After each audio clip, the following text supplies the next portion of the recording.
Welcome to Sleepy Classic Tales.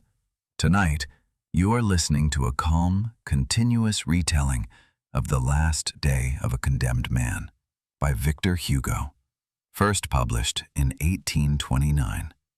This story follows a man who has been sentenced to death for a violent crime. It speaks openly of his guilt, his sentence, and the final hours of his life in prison. The man was guilty. He had killed another human being in a moment of violence, out of anger and despair. The court had sentenced him according to the law of the time, without hesitation and without mercy. The verdict was clear: death by the guillotine. Now he sat in his cell, knowing that this was his final day. He was no innocent man, no victim of a mistake. He knew exactly why he was here. But this knowledge did not help him. On the contrary, it made everything heavier. Every minute that passed brought him closer to the moment when he would die. Publicly, finally, irreversibly. The cell was small and bare. A bed, a table, bare walls. Pale light fell through a small window. He had been sitting there since dawn, waiting. Not for a miracle, not for a pardon, but for the inevitable. What tormented him was not only the fear of death, it was time itself. The hours stretched, every second became tangible. He heard footsteps in the corridor, the closing of doors, muffled voices. Every sound made him flinch because he thought, now it is happening. He thought of the trial, of the witnesses, the judge, the words of the sentence. He remembered being asked whether he had anything left to say. Back then he had remained silent. Now, in the silence of the cell, thousands of thoughts had gathered, but there was no one left who wanted to hear them. Again and again he tried to calm himself with reason. He told himself that death would be quick, that many before him had walked this path, that it would be over before he could truly grasp it. But these thoughts did not last. He thought of his family, of people who had known him before he became a condemned man, of an earlier life that now seemed infinitely distant. Above all, the thought of his child would not let him go. He knew that this child would grow up without him, with the knowledge that its father had died as a criminal. This thought struck him harder than any fear of his own end. The man stood up, walked a few steps in the cell, sat down again. He could not remain still. His body was tense, his mind racing. He knew that outside everything was being prepared: the machine, the place, the spectators. While the world outside began its ordinary day, he waited to be removed from it. And the day had only just begun. The hours crept forward. The man had lost all sense of time, and at the same time every minute was unbearably present. He tried to sleep, but whenever he closed his eyes, he saw the end before him. The blade, the wood, the cold of the metal.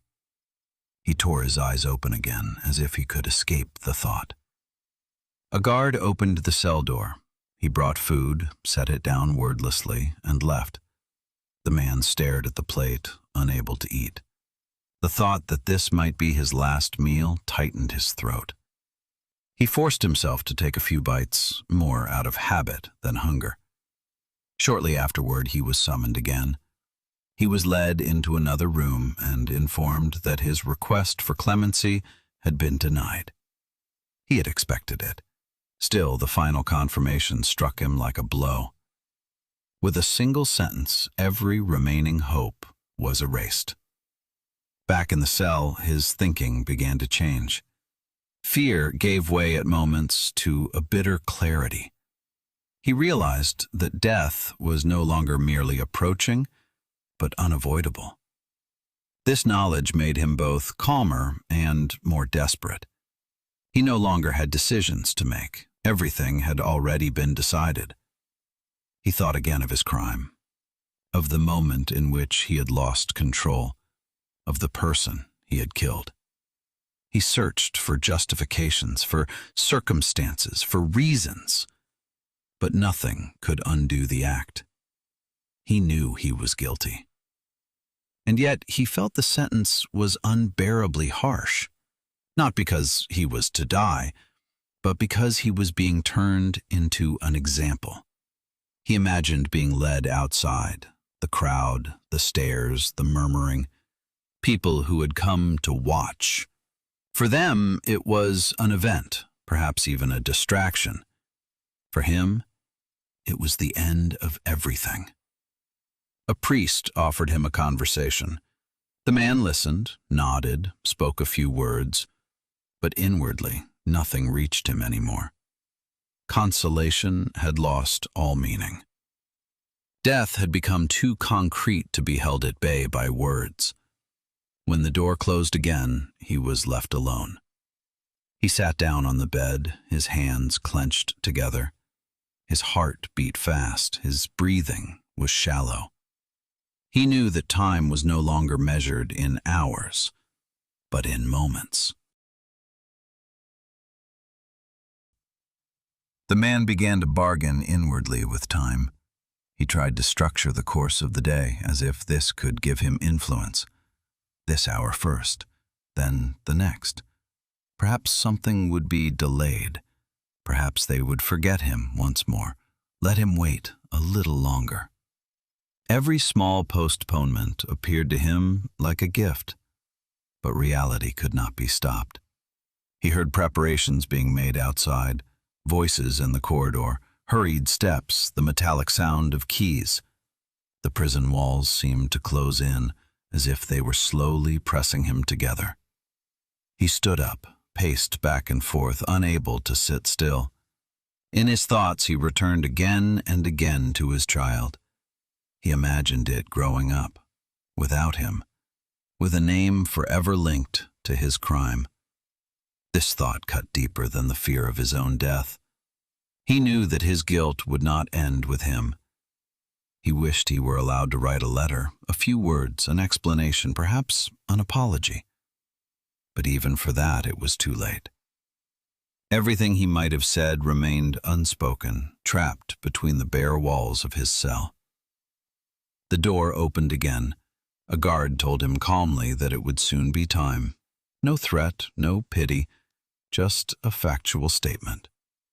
The man nodded, as if he had expected the news, although his body reacted immediately. His hands began to tremble, his stomach tightened. He asked how much time he had left. The answer was vague. Not much longer. All thoughts now arranged themselves around a single point: the walk outside. He imagined standing up, having his hands bound, being led away. He tried to prepare himself to appear dignified, not to scream, not to collapse, but he knew he was overestimating himself. A last glance at the cell was enough to make him realize that even this place would soon belong to the past. Everything he had ever known shrank to this moment. Past and future lost their meaning. What remained was only the now, and this now was growing shorter. When the footsteps approached again, the man stood up. He was ready, not inwardly, but outwardly. The path had begun. They led the man out of the cell. His hands were bound, not tightly, but unmistakably. Every step echoed on the stone floor. The corridor was longer than he remembered, or perhaps each meter only felt that way because he knew where it led. Other prisoners looked at him, some openly, some furtively. Some whispered, others remained silent. The man felt their gazes like a weight on his back. For them, he was already lost, part of the past, even though he was still alive. They brought him into an antechamber. There he had to wait. This waiting was worse than anything before. It served no purpose anymore, held no hope, no direction. It was only delay without promise. The man sat down, stood up again, sat down once more. His body hardly obeyed him. He thought of the moment of the crime, not of details, but of the single instant in which everything had tipped. One word too many. One movement that could not be undone. Back then, he had not thought of consequences. Now, his entire existence consisted of nothing else. An official entered and explained the further procedure. Matter-of-fact, correct, almost polite. The man listened and nodded. The words reached him, but they remained without meaning. It was as if one were speaking about the fate of someone else. He asked for a final wish. He was granted a short moment to collect himself. No conversation, no farewell, just a few minutes of silence. The man did not use them to pray. He had nothing left to ask for. Instead, he tried to recall an ordinary day from his earlier life. A morning, a conversation, a sound. But even these memories had become fragile. When they finally led him onward, he felt his legs grow weaker, not from resistance, but from exhaustion. He let it happen. The control he once had over his life was completely gone.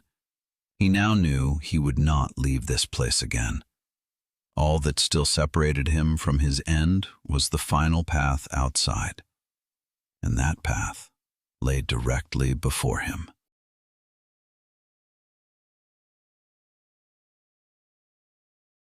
When they led the man outside, the light struck him like a blow. The fresh air, the sounds of the city, the murmur of people, all this stood in sharp contrast to the silence of the cell. For a moment he felt the absurd sensation of being part of the world again, even though he knew he was about to leave it. The square had already been prepared. The guillotine stood openly visible, not hidden, not softened. It was no longer a symbol, but a tool whose purpose no one questioned. The man saw it and understood that there was no room left for doubt. This was not a threat, but reality. The crowd was larger than he had expected. People of all ages had gathered. Some stood quietly and seriously. Others appeared curious, almost expectant.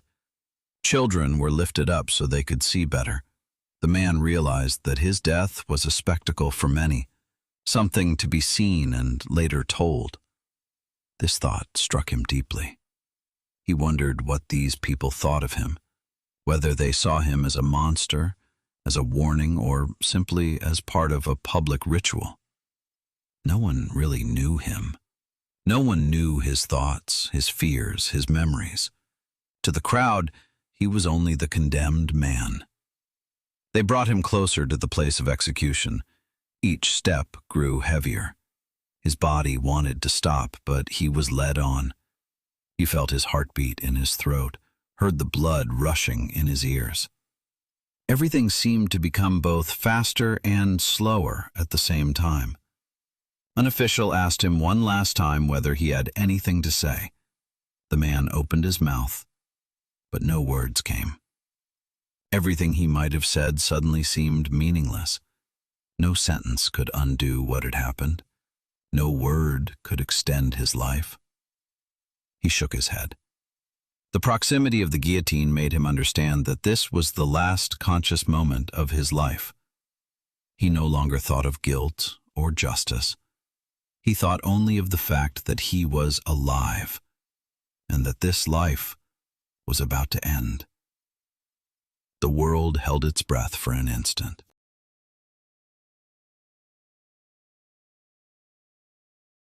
They led him the final steps. The man felt the ground beneath his feet more clearly than ever before, every unevenness, every small movement. His body was alert, as if it wanted to cling to life with all its strength, even though the outcome was already decided. He was instructed to lie down. The movement felt strange, almost unreal, as if someone else were directing this body. His hands trembled slightly, not from pain, but from the simple realization that there would be no next moment in which he could decide differently. No great panorama of life unfolded in his mind, no images from childhood, no moral insights, no classical repentance. Instead, everything revolved around a single, brutal truth. I will soon no longer exist. He thought of time itself, of how precious a single minute could be, and how wastefully he had once treated hours and days. Now he would have given everything to possess just one more hour, not for great deeds, but simply to be there. The men around him worked routinely. For them, this process was nothing special. This was what the condemned man felt to be especially cruel. His death was everyday life for others, a procedure carried out correctly, orderly, without emotion. He heard the metal above him, a soft sound, factual, mechanical. No dramatic noise, no thunder, just the sober sound of a machine built precisely for this purpose. In that moment, he finally understood why the thought of the death penalty had haunted him since the sentence. It was not the pain that was the worst thing, not even death itself. It was the knowledge that other human beings had decided the exact moment at which his consciousness would be extinguished. He closed his eyes, not out of courage, but out of exhaustion. And then, one last time, he remembered that he had once lived. The moment itself was unspectacular. No cry, no struggle, no final word. The body reacted as bodies do when the last impulse that keeps them alive is taken away. What followed happened quickly and definitively, but the real story did not end with death. It ended in the space before it. In the hours in which a human being knows that every minute disappears irrevocably. In the tormenting clarity that there is no longer any hope, no misunderstanding, no reprieve. The condemned man had learned nothing in these final hours, had not understood anything, had not been redeemed. He had not become a better person. He had simply been a human being who could feel, think, and hope until the end, and to whom precisely that was taken away. Victor Hugo tells this story not to relativize guilt. The man committed a crime. He was sentenced. Society decided that his life should end. The text leaves no doubt about this. But Hugo asks another, more uncomfortable question. What does the death penalty actually do? Not to the offender, but to everyone involved. To a society that organizes death. To a state that kills in order to demonstrate order. And to a human being who is not defined by his crime, but by the manner in which he dies. The condemned man remains to the very end neither a symbol, nor an example, nor a moral lesson. He remains a single human being, with fear, thoughts, memories, and a consciousness that knows it is about to be erased. And in that lies the force of this story. Not in the verdict, not in the crime, but in the question of whether a state can have the right to determine time, hope, and life itself. And with that, today's story comes to an end. Perhaps you are now wondering, how does our calm, short version differ from Victor Hugo's original text? Why does Hugo almost completely avoid details of the crime, yet focus so radically on the final hours? And why did this text become one of the most influential literary arguments against the death penalty? We explore these and other questions in our accompanying book, Golden Pages, Volume 3. There, you will also find the story again in written form, place it in its historical context, and see why it has lost none of its relevance to this day. You will find the link in the description.